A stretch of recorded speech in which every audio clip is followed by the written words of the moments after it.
ಇವತ್ತು ವಿದ್ಯಾರ್ಥಿನಿಯರಿಗೆ ಇವತ್ತು ಶಿಕ್ಷಣದ ಜೊತೆಗೆ ನಮ್ಮ ಆರೋಗ್ಯವು ಸದೃಢ ಆಗಿರಬೇಕು. ಮನಸ್ಸು ಮತ್ತು ಆರೋಗ್ಯ ಸದೃಢವಾಗಿದ್ರೆ ಜೀವನದಲ್ಲಿ ನಾವು ಏನು ಬೇಕಾದ ಸಾಧನೆ ಮಾಡ್ಬೋದು. ಅಲ್ಲಕ್ಕೆ ಯಾವುದರ ಉದಾಹರಣೆ ಇತ್ತಂದ್ರೆ ಅದು ಕ್ರೀಡೆ.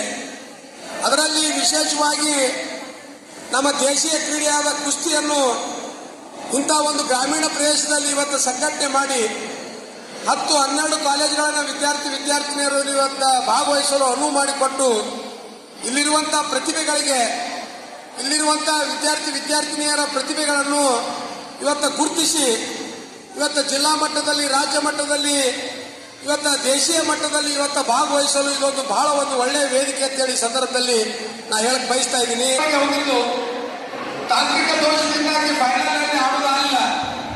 ಫೈನಲ್ ನಲ್ಲಿ ಕುಸ್ತಿ ಆಡಿದ್ರೆ ಗ್ಯಾರಂಟಿ ಗೋಲ್ಡ್ ಮೆಡಲ್ ಗೆದ್ದಿದ್ದು.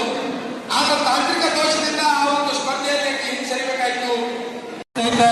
ಎಲ್ಲದಕ್ಕೂ ಪ್ರೋತ್ಸಾಹಿಸುವಂತ ಕೆಲಸ ಬಹಳ ಪ್ರಾಮಾಣಿಕವಾಗಿ ಮಾಡುವಂತದ್ದು ನಮ್ಮ ಶಿಕ್ಷಣ ಸಂಸ್ಥೆ.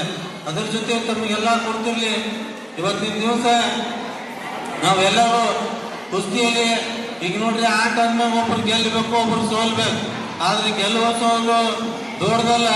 ಯಾರೇ ಗೆದ್ರು ಯಾರೇ ಸೋತ್ರು ಸಹಿತ ನಾವು ಇದ್ರೊಳಗೆ ಭಾಗವಹಿಸಿವಿ ಅನ್ನೋದಂಥದ್ದು ಬಹಳ ಮಹತ್ವ ಅನ್ನೋಂಥ ಮಾತನ್ನು ಇಲ್ಲಿ ಹೇಳಿಕ್ತಾ ಇರ್ತೀನಿ.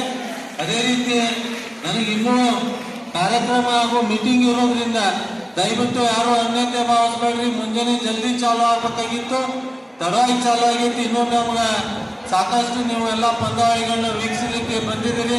ಅದಕ್ಕೆ ಮುಂದೆ ಹೋಗೋದ್ರಿಂದ ಯಾವುದೋ ಅನ್ಯತೆ ಭಾವಿಸ್ದಾರ್ದೆ ನಾನು ನಿಮ್ಮಲ್ಲಿ ಕ್ಷಮೆಯನ್ನು ಕೇಳಿ ನಾನು ಹೋಗ್ತೀನಿ ಅಂತ ಮಾತನ್ನು ಹೇಳಿ, ಏನು ಈ ಸಂಸ್ಥೆ ಹಾಗೂ ನಮ್ಮ ಇಲಾಖೆಯವರು ಬಹಳ ಪ್ರೀತಿಯಿಂದ ನನ್ನ ಬರಮಾಡಿಕೊಂಡು ಸನ್ಮಾನ ಮಾಡಿ ಮಾತನಾಡೋಕೆ ಅವಕಾಶ ಕೊಟ್ಟಂತ ವೇದಿಕೆ ಮೇಲಿನ ಎಲ್ಲ ಹಿರಿಯರಿಗೆ ತಮ್ಮ ವಂದಿಸಿ ನಾನು 2 ಮಾತು ಮುಗಿಸ್ತೀನಿ.